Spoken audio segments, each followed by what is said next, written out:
A young nurse, exhausted from her double shift, thought no one was watching when she danced alone in the hospital hallway. But hidden behind a door, a paralyzed CEO saw every move, and what he did next would change both their lives forever. This is a story about unexpected connections, the power of joy, and how one small moment can heal the most broken hearts.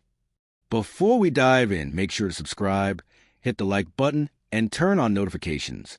Stories like this remind us that hope is everywhere. You won't want to miss what happens next. The unseen dance. The fluorescent lights of St. Mary's Hospital hummed softly, casting long shadows down the empty hallway. It was 2:17 a.m., and the oncology wing was eerily quiet. The kind of quiet that settled like a weight after a storm. Nurse Lila Carter leaned against the wall for just a moment, letting her eyes close.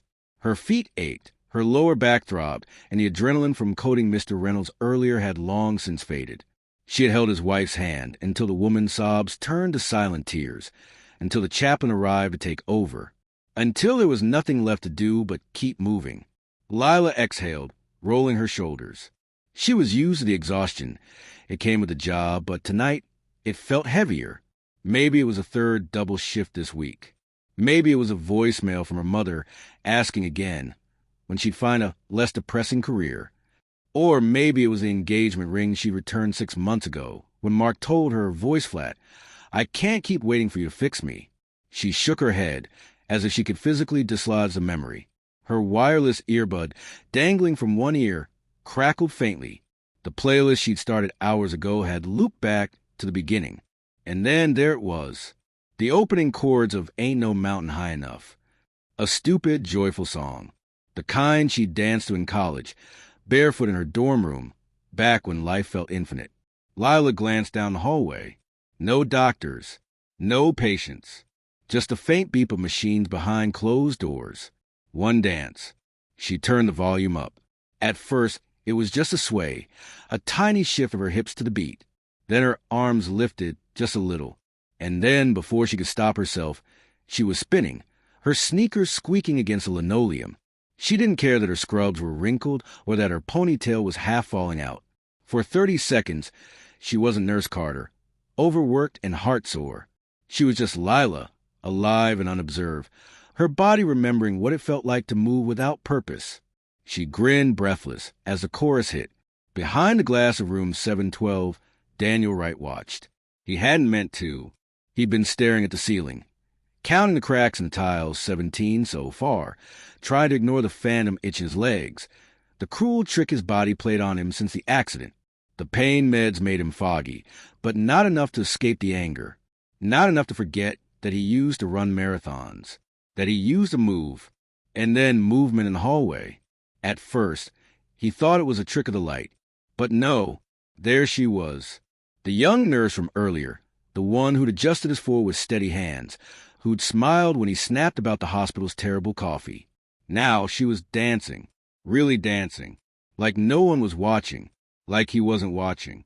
Daniel's throat tightened. He should have looked away. It was private, that kind of joy. But he couldn't. There was something about the way her body surrendered to the music, unguarded, uncalculated, as if, for those few seconds, the world hadn't wore her down yet. It made him furious. No, that wasn't true. It made him ache. The song faded. The nurse, Lila, her name tag said, froze, suddenly self-conscious. She glanced around, then straightened her scrubs, as if she could reassemble her professionalism like armor. Daniel held his breath. Had she seen him? But then her pager buzzed. She hurried off, the moment shattered. Back in his bed, Daniel stared at the ceiling again. The crack seemed sharper now. He hadn't cried since the accident. Not when they told him he'd never walk again. Not when his daughter's calls went to voicemail. But now his vision blurred. That dance. That stupid, beautiful dance. On the nightstand, his phone glowed with an unread email from his board of directors. "Daniel, we need to discuss interim leadership." He ignored it. Instead, he reached for the notepad the nurses left for his meal orders. His handwriting was shaky, but he pressed down hard with a pen. "Your dance was the first beautiful thing I've seen in months. Thank you." He folded the paper once, then twice. Room 712. Nurse Lila Carter. He'd give it to the morning shift. The note. The morning shift at St. Mary's was always a chaotic symphony of beeping machines, hurried footsteps, and the sharp scent of antiseptic. Lila had barely slept, just 3 restless hours on her couch before dragging herself back for another shift. Her body moved on autopilot as she clocked in, gulped down bitter hospital coffee, and scanned the patient board. But her mind kept replaying last night's moment of weakness, dancing in the hallway like some sleep-deprived fool. What if someone had seen her? What if it got back to her supervisor? She was halfway through her rounds when Nurse Patel flagged her down at the station. "This was left for you," she said, handing Lila a folded slip of paper. Lila frowned. "Who's it from?" Patel shrugged. "Dunno. Found it with your name on it." The paper was crisp hospital issue, the kind used for meal orders. Lila unfolded it carefully, her pulse inexplicably quickening. "Your dance was the first beautiful thing I've seen in months. Thank you. Room 712. Her stomach dropped. Room 712. Daniel Wright. Everyone knew who he was, the tech mogul who'd been admitted after the car accident that left him paralyzed. The Ice King. The nurses called him, for the way he froze out anyone who tried to help. Lila had only interacted with him briefly during med checks, and even then his responses had been clipped, his gaze distant. She'd assumed he barely registered her existence. But he'd seen her dancing like an idiot at 2 a.m. Heat rushed to her cheeks. She crumpled the note in her fist, then immediately smoothed it back out, as if the words might vanish. Why would he write this? Was it a joke? Some cruel reminder that even in her private moments, she wasn't really alone? Everything okay? Patel asked, eyebrow raised. Yeah, Lila lied. Just a patient thank you note. She stuffed the paper into her pocket, but it burned there all morning, a secret she couldn't ignore. By lunch, curiosity got the better of her. She stood outside room 712, hand raised to knock, then hesitated. What was she even going to say? Thanks for noticing my mid-shift breakdown? Before she could chicken out, she rapped her knuckles against the door. A gruff come in answered. Daniel Wright sat propped up in bed, his dark hair tousled, his face paler than it had been in the press photos from before the accident. A tablet rested on his lap, some corporate email half composed. His eyes flicked to her, then narrowed in recognition. Lila's mouth went dry. "Hi," she managed. I got your note." For a long second, he just stared. Then quietly, "Do you always dance like nobody's watching?" The question caught her off guard. There was no mockery in his tone, just something raw, almost envious. "Only when I'm sure nobody is," she admitted, then winced. "Except, well, you." A ghost of a smile touched his lips. "Lucky me." The tension in the room shifted just slightly. Lila fidgeted with her stethoscope. "Why'd you write it?" Daniel looked down at his hands, flexing them as if testing their strength. "I used to play piano," he said abruptly. "Jazz, mostly. Couldn't read sheet music to save my life, but I could play by ear for hours." He paused. "Haven't touched one since the accident." Lila understood then. It wasn't about her dance. It was about the before. The silence stretched, thick with unspoken things. She should leave. She had rounds to finish. But her feet stayed rooted. "You could again," she said before she could stop herself. "Play, I mean. They make adaptive instruments. There's a whole program." "I'm not here for rehab pep talks, Nurse Carter." His voice was sharp, but his eyes flickered with something like regret. Lila stiffened. "Right. Sorry." She turned to go, but his voice stopped her. "My daughter," he said, so quiet she almost missed it. "Emily. She's a music major. Used to beg me to play for her." He swallowed hard. "Haven't answered her calls in weeks." The confession hung between them. Lila thought of Mark's voicemails, the ones she deleted unheard. The way avoidance could become a habit. The heart monitor beeped, steady and relentless. "You should call her," Lila said softly. Daniel's jaw tightened. "It's not that simple." "It never is."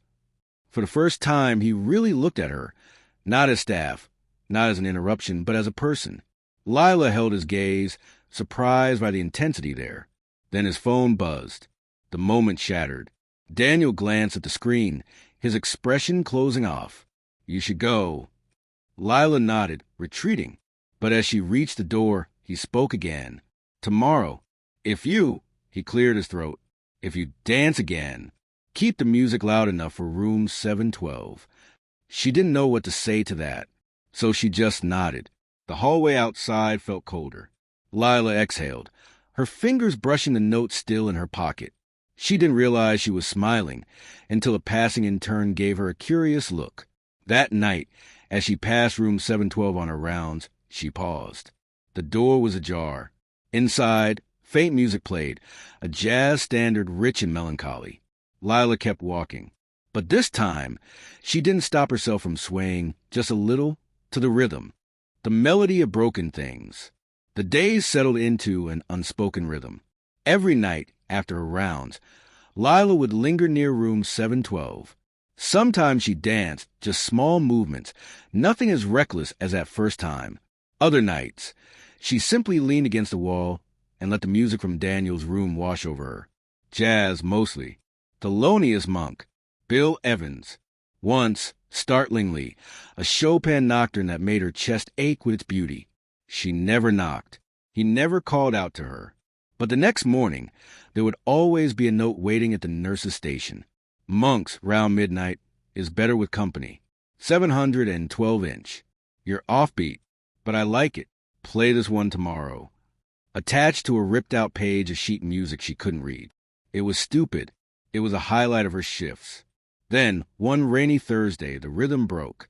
Lila was mid-dance, a silly shimmy to Ella Fitzgerald, when a voice behind her said, "So you're the reason my dad's suddenly interested in music again." She whirled around. A young woman stood there, maybe 20, with Daniel's sharp cheekbones and a nose ring glinting under the hallway lights. She held a violin case in one hand and an expression caught between amusement and wariness. "You must be Emily," Lila managed, heart pounding. The girl, Emily, studied her. "He told you about me?" "Just that you're a music major." Lila wiped her palms on her scrubs. I didn't mean to interrupt your visit." "You didn't." Emily's grip tightened on the violin case. "He won't let me in. Says he's busy." She made air quotes with her free hand. "But he's been listening to you every night?" Lila's face burned. "It's not. We don't even really talk. It's just..." She gestured helplessly at the space between room 712 and where she stood. Emily's gaze softened. "Dancing in the dark." Something like that. For a long moment, Emily just looked at her. Then abruptly, "Play something for me?" "What?" "The song he gave you." Emily nodded to the sheet music peeking from Lila's pocket. "I know he's been slipping you pieces. Play one." Lila shook her head. "I can't read music." "I'll teach you." Emily unlatched her violin case with a click. One note at a time. Inside room 712, Daniel stared at the ceiling. He could hear them out there. Emily's patient corrections, Lila's frustrated groans, the screech of beginner violin. It should have annoyed him. Instead, he found himself holding his breath during Lila's attempts, willing her to find the right pitch. When the first clear note finally rang out, a wobbly but unmistakable A, something in his chest cracked open. On the other side of the door, Emily laughed. "See? You've got it." "I sound like a dying cat," Lila protested.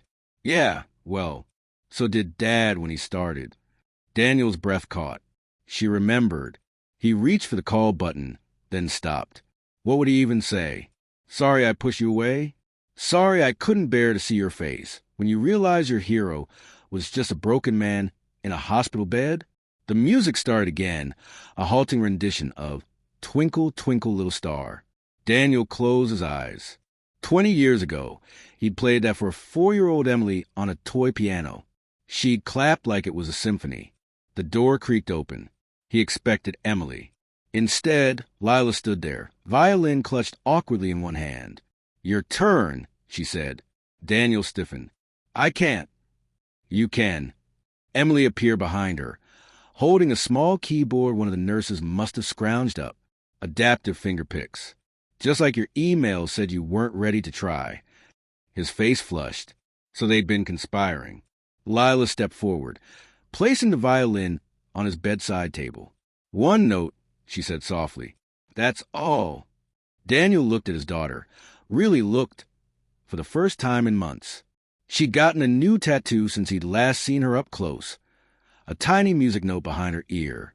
His hands trembled as he reached for the keyboard. The first chord was awful. The second, less so. By the third, Emily was grinning, her eyes bright. And Lila? Lila was dancing again. Just a little. Just enough. Daniel didn't realize he was crying until the tears hit his hands. Later, after Emily left, promising to return tomorrow, actually tomorrow, Lila lingered in the doorway. "You were good," she said. Daniel snorted. "I was terrible." "Yeah," she agreed, "but you were doing it." He studied her, the smudge of exhaustion under her eyes, the way she leaned against the doorframe like it was the only thing holding her up. "Why do you dance?" he asked suddenly. Lila stilled. For a second, he thought she wouldn't answer. Then, "Because sometimes, if I move fast enough, I can outrun the things that scare me." Daniel thought the way his fingers had remembered the keys, even after all this time. "Yeah," he murmured. "I get that." Outside, the rain slowed to a drizzle. Somewhere down the hall, a monitor beeped.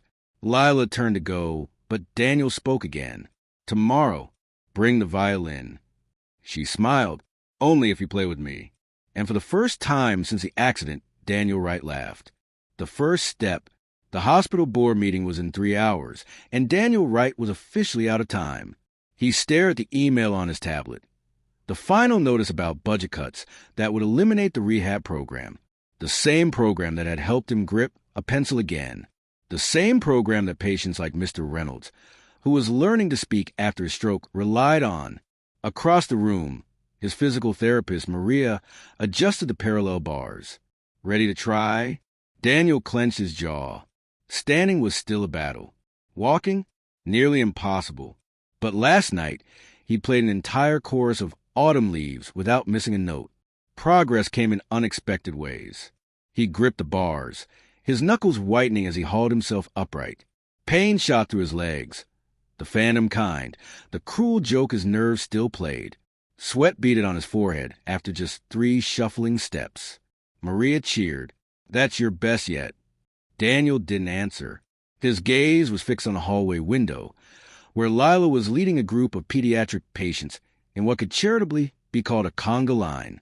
A tiny girl within 4 pole laughed as Lila spun, her scrubs flaring. She'd been different since the music started. They both had. Maria followed his gaze. "You should tell her." "Tell her what?" "That you're leaving." Daniel dropped back into his wheelchair with a thud. "She's my nurse, not my—" He trailed off because what exactly was Lila Carter to him? The woman who'd heard him sob through his first shower after the accident?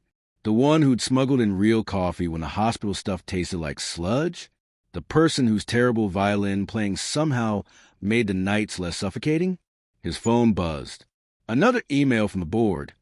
"Vote at noon. The cuts are happening, Daniel." Lila was elbow deep in charting when Emily found her. "He's leaving," Emily blurted. Lila's pen stilled. "What?" "Dad. He's discharging himself tomorrow. Some big corporate thing he has to handle." Emily made air quotes, her nose ring glinting under the fluorescent lights. "He's giving up." Lila's chest tightened. Just last night, Daniel had played a duet with Emily, Mozart's sonata in E-flat, adapted for his limited mobility. She'd watched from the doorway as his hands, one so stiff and angry, moved with something like grace. Now this? She stood abruptly. "Where is he?" "Physical therapy." "But Lila—" Emily caught her arm. "He's scared. Really scared. I haven't seen him like this since right after the accident." Lila knew that fear. It was the same one that had made her delete Mark's last voicemail unplayed. The fear that if you tried to fix something, you'd only prove it was broken beyond repair. She took off down the hall. Daniel was alone in the therapy room when she burst in. "You're running away," Lila said, her voice sharper than she intended. He didn't look up from strapping his wrist braces. "It's called being discharged." "Bullshit." She stepped into his line of sight. You're walking out right when you're starting to walk forward. Daniel's jaw tightened. You don't understand. Then explain it to me. For a long moment, the only sound was a hum of the overhead lights. Then Daniel exhaled. The board is cutting the rehab program. My vote could stop it, but only if I show up in person. He flexed his hands. And I can't let them see me like this. Lila understood then. Not just about the program, but about the man who'd once graced magazine covers as Chicago's tech titan. The man who couldn't bear to be perceived as weak. She knelt beside his wheelchair, bringing to my level. Daniel, she said slowly, what if they don't see weakness? What else would they see? A survivor. She pointed to the parallel bars. Show them this. Show them what the program can do. Daniel stared at her. She watched the war play out across his face. Pride versus purpose. Fear versus fight. Then, quietly, I'll fall. Lila stood, offering her hand. Then we'll fall together.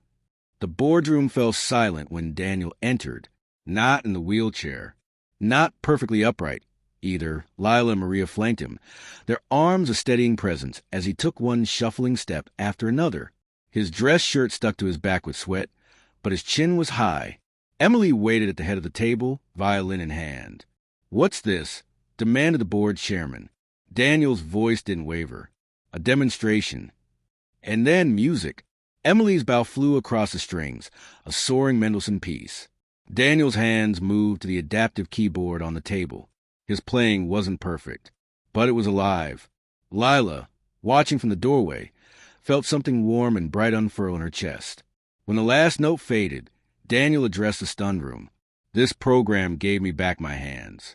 It's giving others their voices, their mobility, their lives. He took a breath.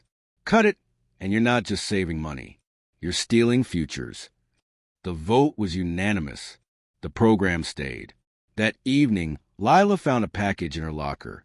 Inside was a pair of ballet tickets, Swan Lake next month, and a note, for when you're ready to dance in the light. D. She was still smiling when her phone buzzed. A text from an unknown number. Violin lessons tomorrow? Room 712 has terrible acoustics. My place has coffee that doesn't taste like motor oil. Also, D. Lila laughed. The reply came easily. Only if you play with me. This is what happens when we dare to take the first step. Even when we're scared. Even when we might fall. If this story moved you, share it with someone who needs a reminder that healing isn't linear. And don't forget to subscribe for more real-life moments that prove hope is always worth fighting for.